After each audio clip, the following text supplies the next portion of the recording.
কক্সবাজারে উখিয়া রোহিঙ্গা ক্যাম্পে ভয়াবহ পাহাড় ধসের ঘটনা নিহতের সংখ্যা নিয়ে বিভ্রান্তের অবসান হয়েছে। সর্বশেষ তথ্য সরকারি অনুযায়ী যে এই মর্মান্তিক দুর্ঘটনায় ৫ জন শিক্ষার্থী নিহত হয়েছে। আহত অবস্থায় আরও কয়েকজন বিভিন্ন হাসপাতালে চিকিৎসাধীন রয়েছে।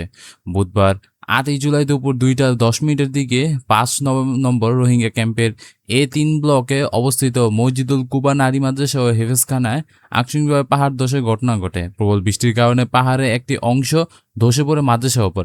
ঘটনাস্থলে একজন শিক্ষার্থীর মৃত্যু হয়। পরে হাসপাতালে নেওয়ার পর আরও ৪ জনকে চিকিৎসক মৃত ঘোষণা করেন। নিহত শিক্ষার্থীরা হলেন রাশেদা বেগম এবং অন্যান্য শিক্ষার্থীরা।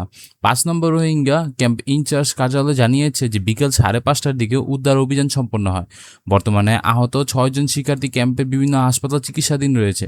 এছাড়াও গুরুতর আহত ২ জনকে উন্নত চিকিৎসার জন্য কক্সবাজার জেলা সদর হাসপাতাল পাঠানো হয়েছে।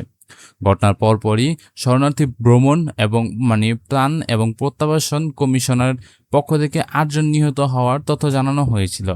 তবে পরে যাচাই-বাছাই শেষে নিশ্চিত করা হয়েছে যে নিহতের সংখ্যা ৫ জন। সংশ্লিষ্ট কর্তৃপক্ষ জানিয়েছে যে প্রাথমিক মুহূর্তে তথ্য নিশ্চিত করা সম্ভব না হওয়ার এই বিভ্রান্তি সৃষ্টি হয়েছিল। স্থানীয় সূত্রে জানায়, দুর্ঘটনার সময় মাদ্রাসায় প্রায় ৫০ জন শিক্ষার্থী উপস্থিত ছিল। ছুটি হওয়ার আর মাত্র কয়েক মিনিট বাকি ছিল। অধিকাংশ শিক্ষার্থী বেরিয়ে যেতে পারলেও পাহাড় ধসের কারণে একটি কক্ষে থাকা কয়েকজন শিক্ষার্থী মাটি চাপায় আটকে পড়ে। দ্রুত উদ্ধার অভিযান চালানো হলো ৫ জনকে আর বাঁচানো সম্ভব হয়নি।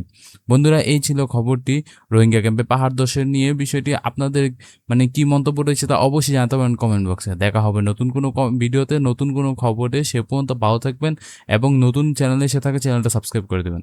এই ছিল ভিডিওটি। দেখা হবে নতুন কোনো ভিডিওতে। সে পর্যন্ত ভালো থাকবেন। টেক কেয়ার অ্যান্ড আল্লাহ হাফেজ।